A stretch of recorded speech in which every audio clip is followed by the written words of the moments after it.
있어서 가장 우리 삶 가운데 어려움이 되는 것이 뭘까요? 아마 각자 저마다 그런 것들이 있을 거라고 생각이 됩니다. 근데 우리가 이민 초기에는 우리가 의심의 여지가 없이 우리에게 가장 어려움이 되는 것은 비자 문제, 영주권 문제, 이런 정착과 관련된 문제들이 끊임없이 우리를 어렵게 하는 것을 보게 됩니다. 그런데 이제 시간이 지나고 비자 문제도 해결되고 영주권도 받게 되고 점점 이 땅에서의 삶이 이제 익숙해져 가면서 우리의 삶 가운데 경험되는 또 다른 어려움들을 만나게 됩니다. 최근에 우리가 자주 듣게 되는 단어가 뭐냐면 역이민이라고 하는 단어입니다. 역이민. 힘들게 외국으로 나와서 또 그 모든 과정들을 지나고 정착을 했는데 다시 한국으로 역이민하는 분들이 많다는 이야기를 제가 듣게 됩니다. 캐나다뿐만 아니라 또 미국이나 또 호주나 여러 전 세계에서 많은 분들이 한국으로 돌아가는 것을 듣게 됩니다. 사랑하는 여러분, 저와 여러분의 삶 가운데 우리가 이민 생활을 하면서 여러분의 마음을 이렇게 나눌 수 있는 좋은 친구들이 얼마나 있으십니까? 정말 여러분 있는 모습 그대로 내가 어떤 계산하는 것 없이 정말 나의 속 이야기를 편하게 할 수 있는 친구들, 저 여러분 삶 가운데 그러한 친구들이 많이 있기를 축복합니다. 그런 친구들이 있을 때 우리의 삶이 얼마나 더 풍성해지는지 모릅니다. 근데 반대로 우리가 이민 생활을 살아가면 살아갈수록 우리가 더 많은 사람들과 관계를 맺어가면 맺어갈수록 우리가 더 많은 역할과 책임을 감당하면 할수록 우리의 삶 가운데 정말 그런 좋은 친구들도 있지만 또 반대로 우리 삶 가운데 또 많은 원수들이 생기는 것을 저희가 보게 됩니다. 여러분 주변에 또 많은 원수들이 있다고 생각이 됩니다. 우리가 그렇게 사람들과의 관계 속에서 경험하는 용납할 수 없는 관계들이 있어요. 그 관계들을 경험할 때가 있습니다. 많은 분들이 이민자로 살아가면서 이 한인 공동체, 한인 사회 안에서 함께 뭔가를 하는 것을 어려워합니다. 또 특별히 또 교회 안에도 우리가 함께 믿음 생활하고 신앙 생활을 하지만 그 관계 속에서 우리가 힘들고 어려운 일들을 만나게 되고 그것이 우리를 피곤하게 하는 것을 경험하게 됩니다. 그래서 어떤 분들은 떠나기도 하고 또 조금 큰 교회를 옮기시기도 하고 아니면 언어가 다르지만 좀 현지 교회에 예배 참여하면서 조금 더 그렇게 사람들과의 어떤 피곤한 관계를 줄여가는 것을 보게 됩니다. 사랑하는 여러분, 우리가 그렇게 우리 스스로를 보호하기 위해서 우리의 어떤 관계의 폭을 점점 줄여가는 것, 그것이 어쩌면 저와 여러분 삶 가운데 어떤 그런 피곤함으로부터 자유로워질 수 있는 해답이 될 수 있을지 모르겠어요. 그러나 분명한 것은 우리가 그런 해답을 가지고 우리의 삶을 살아가고자 할 때 우리는 점점 더 외로워질 수밖에 없다라고 하는 겁니다. 우리가 모든 관계들로부터 내 자신을 보호받기 위해서 우리가 가지고 있는 저마다의 어떤 울타리들이 있습니다. 그 울타리는 굉장히 우리에게 중요하고 우리에게 필요한 것이죠. 내 자신을 다른 사람들과의 관계에서 보호하기 위해서 또한 내가 존중받기 위해서 어느 정도의 울타리를 가지고 있고 그 울타리를 통해서 서로가 좋은 관계, 건강한 관계 맺어가는 것 너무나 중요합니다.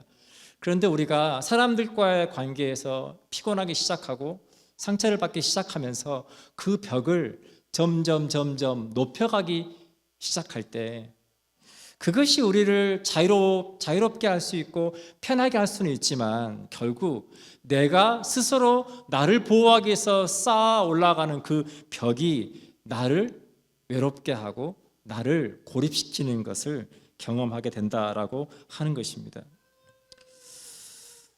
제가 필리핀에서 선교를 할 때 길 하나를 사이에 두고 아래쪽은 굉장히 가난한 사람들이 살고 있었고 요 위쪽으로는 정말 필리핀에서 내노라 하는 정말 돈이 많은 부자들이 사는 동네가 있었습니다. 부자들이 사는 동네 안에 이렇게 다니다 보면 어떤 것이 보이냐면 높은 담벼락들이 보여요. 정말 높은 울타리, 담벼락, 그리고 심지어 그 울타리는 전기가 흐릅니다. 전기가 흐르고 또 집은 총을 든 가드들이 지키고, 그렇게 해서 철저하게 보호하고 안전하게 지내려고 노력하는 것을 보게 됩니다. 심지어 어떤 사람들은 자기를 보호하기 위해서 권총까지 가지고 다니는 사람들을 보기도 합니다.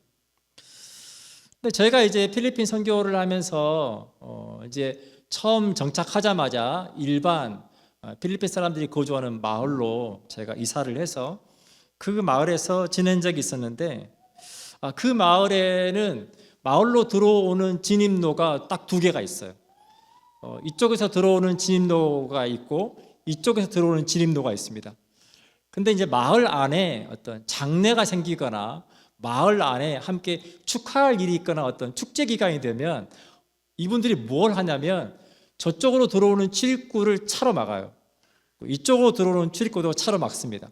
마을 안에 차가 안 다녀요. 그리고 그때부터 온 마을이 함께 슬퍼하고, 때로는 온 마을이 함께 기뻐하고 함께 축제를 합니다. 근데 여러분, 신기한 거는 그 마을에 사람들이 높은 울타리를 치고 있지 않아도 그 마을이 너무너무 안전해요. 그 안전한 이유는 뭐냐면 가드가 총을 들고 지키고 있지도 않고 전기가 흐르는 담벼락이 없는데도 왜 안전하냐?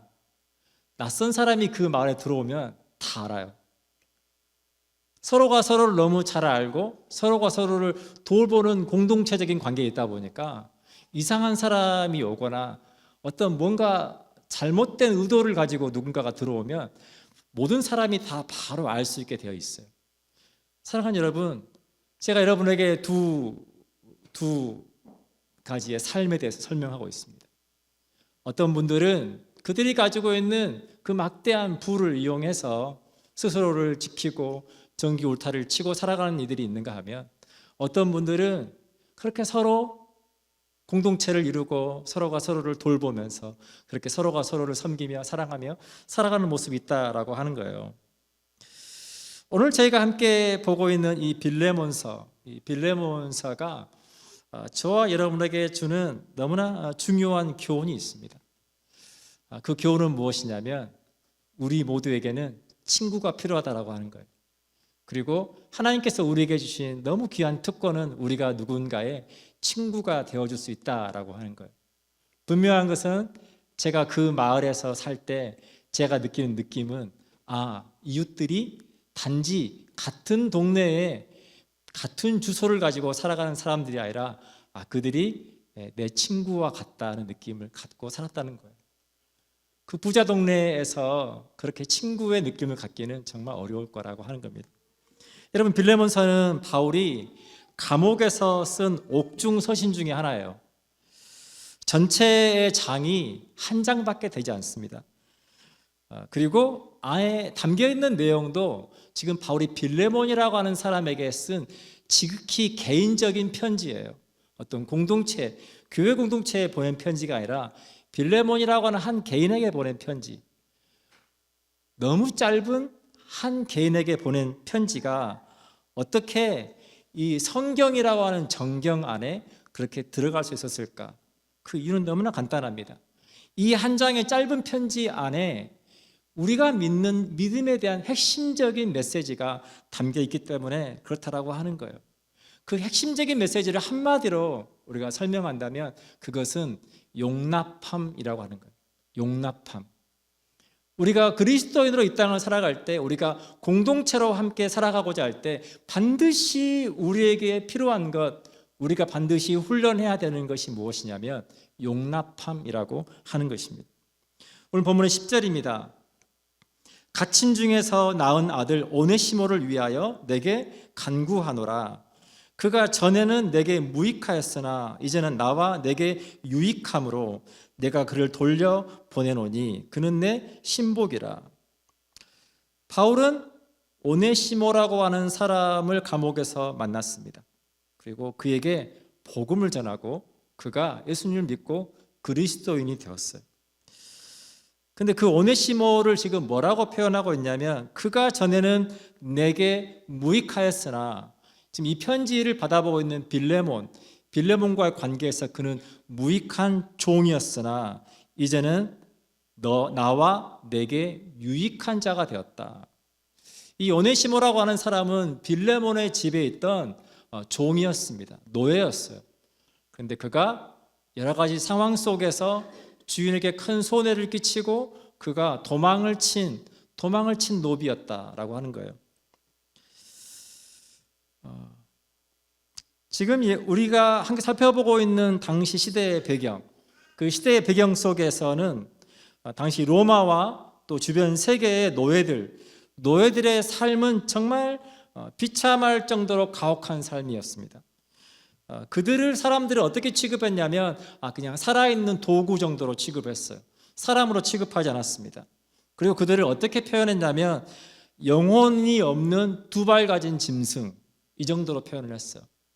그러니까 그들의 목적을 위해서 사고 팔 수 있고 필요하면 죽일 수도 있는 그러한 인간 이하의 취급을 받았다라고 하는 거예요. 그래서 주인들은 자신들의 노예들을 마음대로 채용할 수 있었고 그것이 아무런 문제가 되지 않는 그런 시대적인 배경입니다. 지금 오늘 바울이 지금 이 편지와 함께 보내고 있는 이 오네시모처럼 도망친 노예들은 그때의 관습으로 비춰보면 당연히 사형감이었다라고 하는 거예요. 사형을 당하거나 그렇지 않으면 정말 심한 고문을 당해서 그래서 사지가 절단되는 형을 받는, 사람들에게 본보기로 끔찍한 처형을 받을 수밖에 없는 그러한 상황이었다라고 하는 거예요. 근데 여러분, 이 오네시모라고 하는 사람의 삶을 조금 살펴보면 오네시모의 이름의 뜻은 무엇이냐면 유익한, 쓸모 있는 그런 뜻입니다. 그러니까 당시 노예라고 생각을 해볼 때 노예의 이름으로는 정말 좋은 이름이죠. 그 주인에게 유익하고 그 주인에게 쓸모가 있는 사람. 그런데 그가 불법을 행하고 그가 도망을 쳐서 지금 주인에게 유익함을 준 것이 아니라 주인에게 큰 손해를 끼친 사람이라고 하는 거예요. 그런데 오늘 바울은 지금 이 오네시모를 지금 빌레몬에게 어떻게 소개하고 있냐면 더 이상 주인에게 손해를 끼치고 도망친 노예가 아니라 이제는 이 오네시모가 신실하고 사랑받는 형제가 되었다라고 지금 빌레몬에게 그 오네시모에 대해서 설명하고 있다라고 하는 거예요. 어떻게 주인에게 그렇게 끔찍한 처형을 당할 수도 있는 이 오네시모를 바울은 빌레몬에게 그렇게 소개할 수 있을까라고 하는 거죠. 골로새서 4장 9절에 보면 신실하고 사랑받는 형제 오네시모를 함께 보내노니 그는 너희에게서 온 사람이라 그들이 여기 일을 다 너희에게 알려주리라. 후에 오네시모는 교회의 탁월한 리더가 됩니다. 교회의 큰 역할을 감당할 수 있는 리더가 됩니다. 어떻게 그렇게 처참하고 비참한 인생을 살고 있었던 이 오네시모라고 하는 사람이 어떻게 그렇게 교회 공동체의 훌륭한 지도자가 될 수 있었을까라고 하는 것이죠. 에베소서 2장 12절부터 16절 안에 그 해답이 있습니다. 그때 너희는 그리스도 밖에 있었고 이스라엘 나라 밖의 사람이라 약속의 언약들에 대하여는 외인이요 세상에서 소망이 없고 하나님도 없는 자이더니. 사랑하는 여러분, 저와 여러분이 그리스도를 믿는, 예수님을 믿는 믿음을 통해 하나님의 자녀가 되었지만 그 전에 우리의 삶은 하나님이 없는 삶이었고 세상에서 소망이 없는 삶이었고 하나님의 약속에 대해서는 우리가 그 약속의 밖에 있는 사람들이었다라고 하는 거예요. 13절에 보면 이제는 전에 멀리 있던 너희가 그리스도 예수 안에서 그리스도의 피로 가까워졌느니라. 하나님도 없고 소망도 없이 하나님의 약속과 무관하게 살고 있었던 우리의 삶 가운데 예수님께서 오셔서 예수 그리스도를 믿는 그 믿음을 통해 이제는 우리가 하나님과 가까워지게 되었다라고 하는 겁니다. 그러면서 16절에 말하기를 십자가로 이 둘을 한 몸으로 하나님과 화목하게 하려 하심이라. 원수된 것을 십자가로 소멸하시고. 하나님과 인간 사이의 죄를 말미암아 깨어진 관계를 예수님께서 십자가에서 소멸하셨다라고 하는 거예요. 저와 여러분이 지었던 그 모든 죄를 예수님의 십자가로 인하여서 하나님께서 다 소멸하시고 이제는 우리가 하나님과 새로운 관계를 맺게 해 주셨다라고 하는 것입니다. 사랑하는 여러분, 저와 여러분이 믿는 그 십자가는 원수된 것을 소멸하는 능력이 있습니다. 아멘이십니까? 그래서 우리가 예수 믿는다라고 하는 것은 그 십자가의 능력으로 살아가는 것을 의미하고, 그 십자가의 능력은 끊임없이 우리의 삶 가운데 정말 우리를 어렵게 하고 용서할 수 없고 정말 우리의 삶 가운데 원수처럼 느껴지는 그러한 관계, 그러한 미움, 그 모든 것들을 소멸하는 능력이 그 십자가 안에 있다라고 하는 것입니다. 사랑하는 여러분, 우리는 끊임없이 무언가로부터 회복하려고 합니다. 깨어진 관계가 있을 때 그 깨어진 관계를 회복하려고 하고, 상처를 받으면 그 상처로부터 우리가 회복하려고 노력합니다. 많은 분들이 어떤 관계 속에서 용서하려고 애쓸 겁니다. 사랑하는 여러분, 우리가 분명하게 기억할 것은 무엇이냐면 용서는 결코 관계를 회복시켜 주지 못한다라고 하는 겁니다. 용서라고 하는 것이 쉽지도 않지만, 그러나 내가 누군가를 용서했다고 해서 그 이전으로 돌아갈 수는 없다라고 하는 거예요. 어떤 사건이 일어난 그 이전으로 돌아갈 수 없다라고 하는 거예요. 그래서 아무리 우리가 용서를 했다고 해도 그 용서가 이전처럼 그렇게 관계를 회복시켜 주지는 못한다. 오늘 성경은 용서를 말하고 있는 것이 아니라 용납에 대한 이야기를 하고 있습니다. 용납이라고 하는 것은 새로운 관계를 만들어가는 것을 의미합니다. 다시 오늘 본문의 내용을 보면 바울은 도망친 노비였던 오네시모를 무익한 종에서 사랑하는 형제로 받아달라고 주인이었던 빌레몬에게 요청합니다. 지금 바울이 빌레몬에게 편지를 보내서 내가 오네시모라고 하는 사람을 만났는데 내가 알고 보니까 이 오네시모가 너의 노비였더라. 그가 도망쳤다는 이야기를 들었다. 그 사람 때문에 얼마나 손해를 많이 보았냐. 내가 그 손해를 다 갚아줄 테니 이 사람을 용서해 주라 라고 이 편지를 보내고 있지 않다는 거예요. 이 사람을 단지 용서해 주라고 편지를 보내고 있는 것이 아니라 그가 전에는 무익한 종이었지만 이제는 나와 너에게 유익한 사람이 되었다. 그러니 그를 사랑하는 형제로 받아달라. 새로운 관계로 그렇게 오네시모를 받아줄 것을 바울이 요청하고 있다라고 하는 것입니다. 사랑하는 여러분, 오네시모는 마치 사고 파는 물건처럼 취급받았던 노예로서의 삶이었습니다.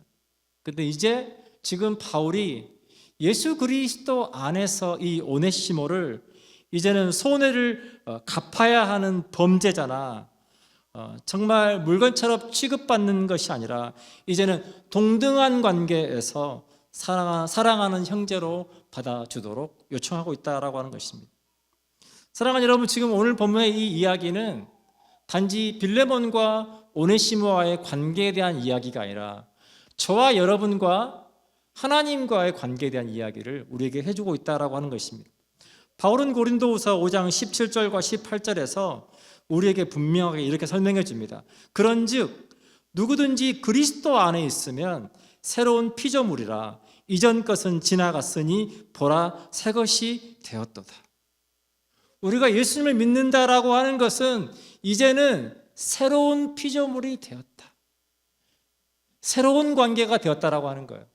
하나님 알지 못하던 삶, 우리가 죄 가운데 살아가던 삶에서 이제는 우리가 단지 하나님의 용서만을 받은 것이 아니라 우리를 하나님의 자녀로 받아주시고 우리를 하나님 나라의 상속자로 삼아주시는 그 용납함을 우리가 받았다라고 하는 거예요. 그러면서 고린도후서 5장 18절은 우리에게 이렇게 말합니다.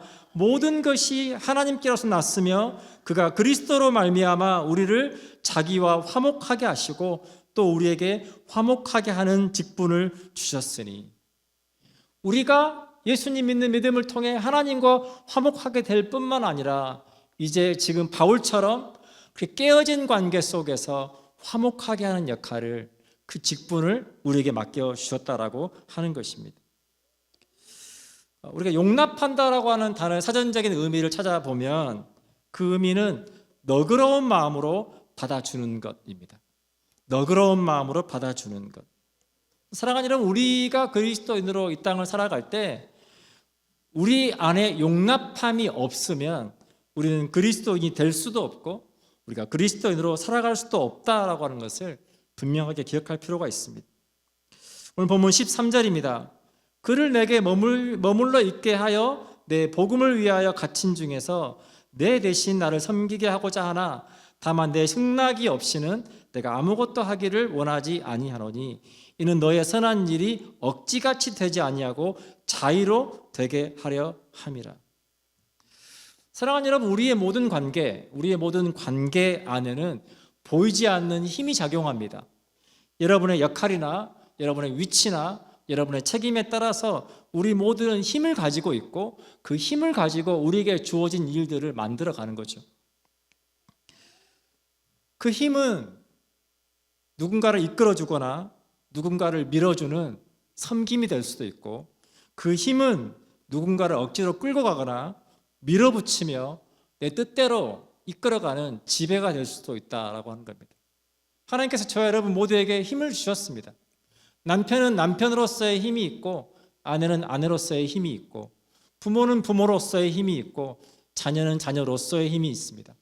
직장의 상사는 상사로서의 힘이 있고 그 밑에 일하는 부하 직원들은 부하 직원에게 있는 힘이 있습니다. 우리 모두는 다 그 힘을 가지고 있습니다.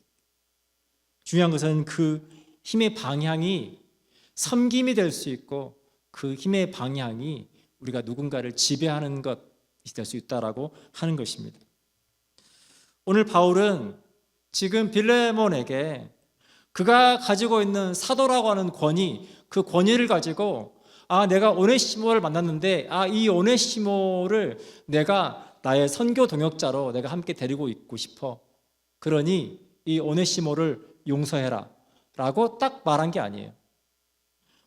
바울은 지금 빌레몬에게 뭐라고 말하고 있냐면 내가 이 사람과 함께 사역을 하고 싶으나 그러나 너의 승낙이 없이는 내가 아무것도 하기를 원치 않는다. 내가 억지로 하고 싶지 않고 너의 원함을 통해서 내가 이 관계를 그렇게 맺어가려고 한다라고 바울이 빌레몬에게 요청하고 있는 것을 봅니다. 그러면서 지금 바울이 빌레몬에게 요청하는 것은 그가 오네시모의 주인으로서 오네시모를 향한 호의를 요청하고 있다라고 하는 거예요. 제가 신앙생활할 때 굉장히 중요한 한 단어가 영어로는 favor, 이 호의라고 하는 단어입니다. 호의는 우리가 누군가를 위해서 뭔가를 할 수 있는 것, 그 할 수 있는 것보다 우리가 뭔가를 더 해주는 것을 의미합니다.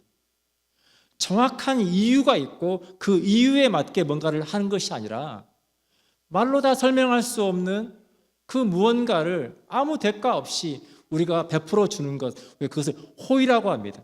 사랑하는 여러분, 저와 여러분이 예수 그리스도를 믿는 믿음을 통해 우리가 구원받은 것은 하나님의 전적인 은혜로 우리의 자격이나 우리의 노력이나 우리의 조건으로가 아니라 하나님의 전적인 은혜로 그분께서 예수님 믿는 믿음을 통해 우리에게 베풀어 주시는 그 호의를 통해서 우리가 하나님의 자녀가 되었다는 거예요. 그러니 우리의 삶 가운데 우리가 만나는 모든 관계 속에서도 우리가 그렇게 호의를 가지고 사람들을 대하기 시작할 때 우리의 관계 속에 하나님은 일하시고 하나님께서 영광 받으신다라고 하는 것입니다. 사랑하는 여러분, 하나님께서 저와 여러분에게 주신 모든 관계들은 분명히 축복입니다. 여러분의 가정, 하나님께서 주신 선물입니다. 여러분의 자녀, 선물입니다. 근데 그 관계 속에 호의가 없다면 여러분 그 공동체는 결코 하나님의 사랑을 경험할 수 없다라고 하는 것입니다. 아주 오래전에 방송이 되어서 지금까지도 가끔 이렇게 짤로 이렇게 돌아다니는 그 할머니와 할아버지들이 나오셔서 사자성어를 맞추는 퀴즈가 있습니다. 퀴즈. 거기에서 이 사회자가 가지고 있는 문제의 해답은 천생연분입니다. 근데 이 천생연분이라고 하는 내용을 가지고 할머니에게 막 설명을 하는 거예요. 아, 남편과의 관계를 네 글자로 뭐라고 설명을 해야 할까요? 그랬더니 할머니가 했던 말, 평생 원수. 지금까지 이것이 짤로 돌아다닙니다. 평생 원수. 사랑하는 우리가 우스갯소리로 그걸 보지만 우리의 관계 안에 호의가 없고 용납함이 없으면 너무나 친밀한 관계, 하나님께서 축복으로 주신 그 관계가 평생 원수가 되기가 너무 쉽다라고 하는 것입니다. 오늘 바울은 이 오네시모와 빌레몬의 어쩌면 원수보다 더 심할 수 있는 그 관계를 하나님 안에서 회복시키고 있는 것을 보게 됩니다. 골로새서 3장 12절부터 14절 말씀을 제가 읽어드리고 함께 기도하기를 원합니다. 그러므로 너희는 하나님이 택하사 거룩하고 사랑받는 자처럼 긍휼과 자비와 겸손과 온유와 오래 참음을 옷 입고 누가 누구에게 불만이 있거든 서로 용납하여 피차 용서하되 주께서 너희를 용서하신 것 같이 너희도 그리하고 이 모든 것 위에 사랑을 더하라. 이는 온전하게 매는 인이라. 잠깐 기도하기를 원합니다.